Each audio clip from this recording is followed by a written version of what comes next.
नमस्कार, मी भाग्यश्री आणखी एका नवीन व्लॉगमध्ये तुमचं मनापासून स्वागत करते. कसे आहात तुम्ही सर्वजण? मी आशा करते की तुम्ही सर्वजण मस्त आणि म्हणजे तसं.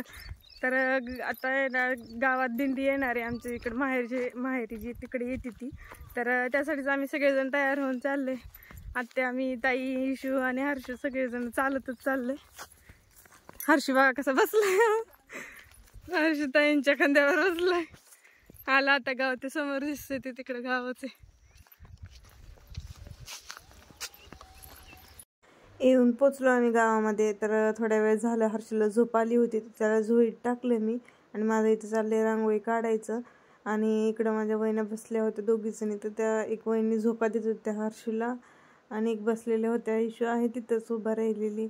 आणि पलीकडच्या साईडला इकडं स्वयंपाक चालू होता. सगळ्या बायका स्वयंपाक करत होत्या दिंडीसाठी, म्हणजे चपात्या करत होत्या. आणि आचार्यांनी इकडे भाजी वगैरे करून दिली होती आणि आदल्या दिवशीच बुंदी केलेली होती. भात पण तयार झालेला होता. तर खूप म्हणजे स्वयंपाक पण खूप छान झाला होता सगळं.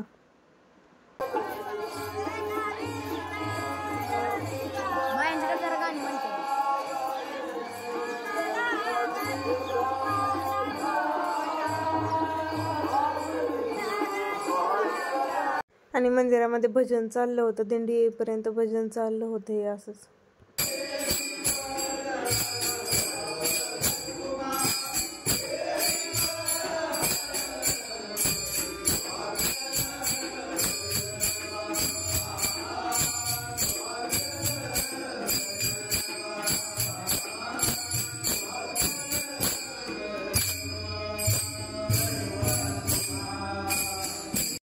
तर मारुतीच्या मंदिरामध्ये इथं भजन चाललेलं होतं. आणि त्यानंतर मग ती पलीकडच्या साईडला हे विठ्ठल रुक्मिणीचं मंदिर. तर भावाच्या मुलांना मी शूट करायला लावलं होतं. तर खूप छान शूट केलेलं आहे त्यांनी मंदिराचं पण हे पण. तर त्यांना पण थँक्यू म्हणते मी की म्हणजे तिथं होते मी हर्षूला घेऊन बसलेले आणि त्यांनी व्हिडिओ काढली. आणि हे बघा, हे आहे इथं विठ्ठल रुक्मिणीचं मंदिर.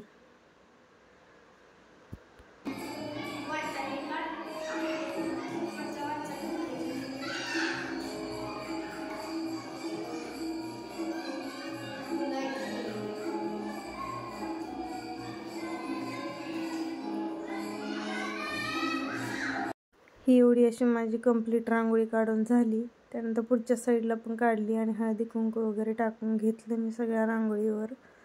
इथं जिथे पालखी ठेवणार आहेत ना, तर तिथं पण कडाने साईडने अशी काढून घेतली मी. आणि पुढच्या साईडला जिथं पहिल्यांदा ओवाळणार आहे तिथं. आणि आतमध्ये घरामध्ये काकूंची देवपूजा चालली होती आणि झाली देवपूजा वगैरे त्यांची. छान असा येडेश्वरीचा फोटो वगैरे होता. आणि काकूंच्या हातावर येडेश्वरीची परडी आहे माझ्या. तर छान त्यांची देवपूजा पण झालेली आहे. आणि पलीकडच्या साईडला रूममध्ये चपात्या वगैरे करून ठेवलेल्या होत्या आणि बुंदी पण रात्रीच करून ठेवलेली होती. आणि इकडच्या साईडला बुंदी केलेली आहे. बाहेर गाणी चालू त्यामुळे व्हायचं होईल म्हणलं. दिंडीतल्या लोकांची वाहनं आधी आलेली होती आणि हर्ष आणखीन झोळीतच होता.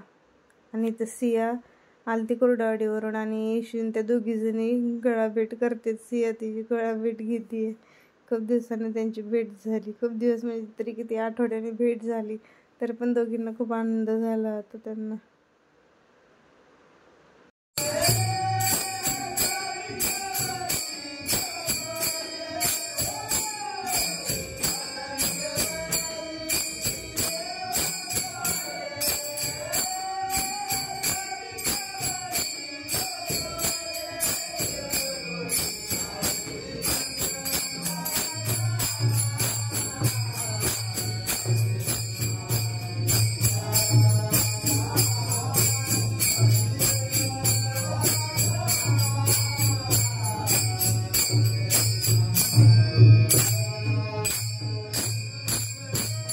आणि इथं हर्षू पण आलेला होता आणि तो पण विठ्ठल विठ्ठल करत होता. भावांबरोबर बसलेला होता तो.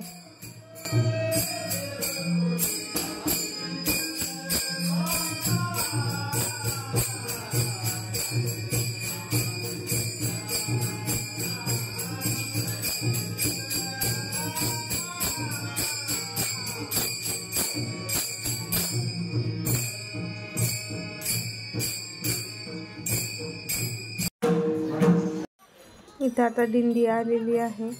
तर आधी देवापुढं प्रत्येक गावात गेल्यानंतर देवापुढं थोडंसं भजन करतात आणि त्यानंतर मग जिथं थांबायचं तिथे थांबते दिंडी. नाहीतर मग प्रत्येक गावामध्ये आल्यानंतर भजन करून लगेच निघते दिंडी दुसरीकडे जाण्यासाठी पायी पायी.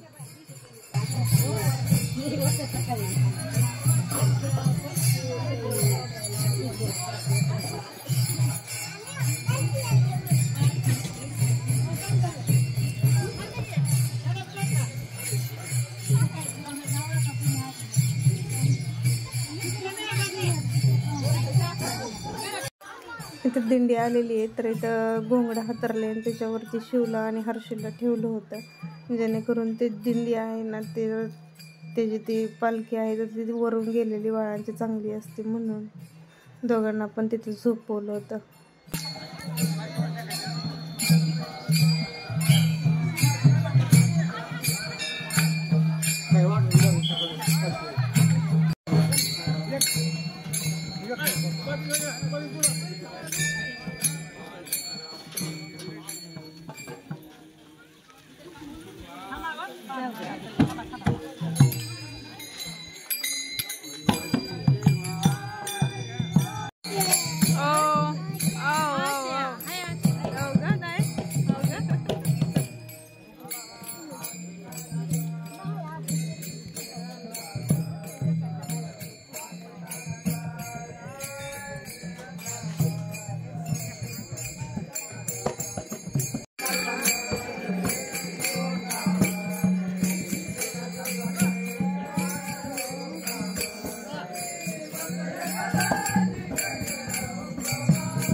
पालखीचं दर्शन वगैरे घेतलं. त्यानंतर मग आता इथं बायकांची जेवणं चालू आहेत मंदिरामध्ये दिंडीत आलेल्या, आणि त्यांची झाल्यानंतर मग माणसांची पण जेवणं तिथेच होणार आहेत.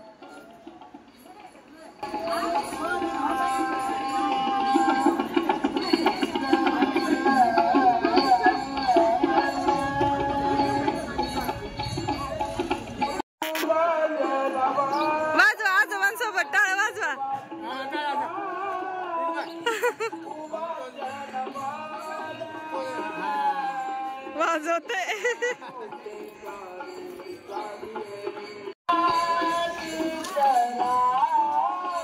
हे पालखीचा हर्षिली खेळते इथं. हर्षू ए हर्षिली काय खाती ग ताई? जेवण वगैरे झाली. त्यानंतर आता पालखी चाललेली आहे.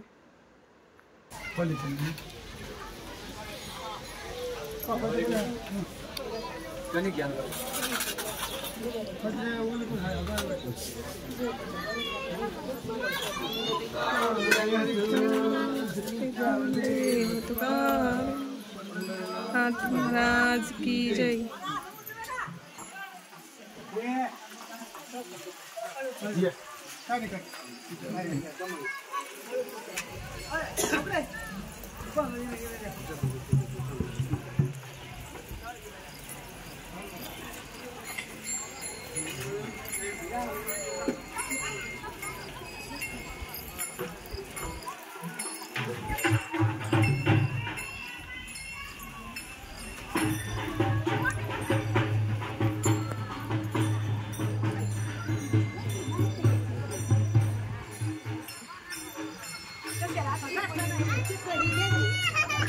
घरी आलेली तर दिंडी गेली. त्यानंतर मग दुसरी दिंडी आलेली होती. तर तुम्हाला म्हटलं तसं मी मागे की पहिल्यांदा दिंडी गावात आल्यानंतर मारुतीच्या मंदिरापुढं थोडंसं अभंग वगैरे म्हणतात आणि त्यानंतर मग पुढच्या दिवशी वाटचाल करतात. तर इथं पण असा पूर्ण विठुरायाचा गजर चाललेला होता.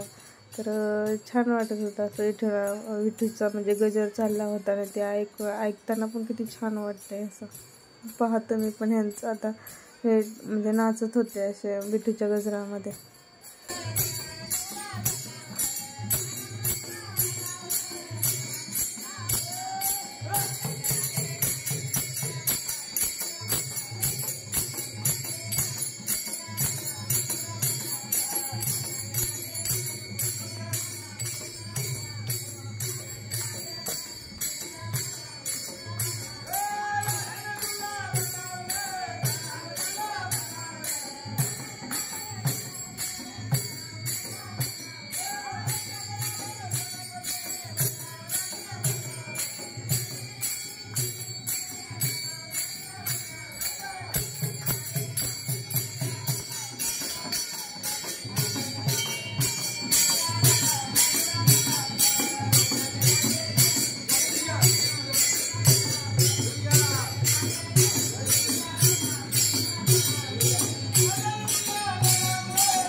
चला तर मग या ब्लॉगचा मी इथंच एंड करते. कसा वाटला व्हिडिओ नक्की कमेंटमध्ये सांगा आणि चॅनल जर नवीन असेल तर सबस्क्राईब करायला विसरू नका.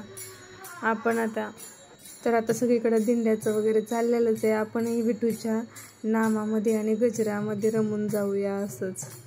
तर चला या ब्लॉगचा इथं सेंड करते. भेटूया नवीन व्हिडिओमध्ये. तोपर्यंत बाय सर्वांना.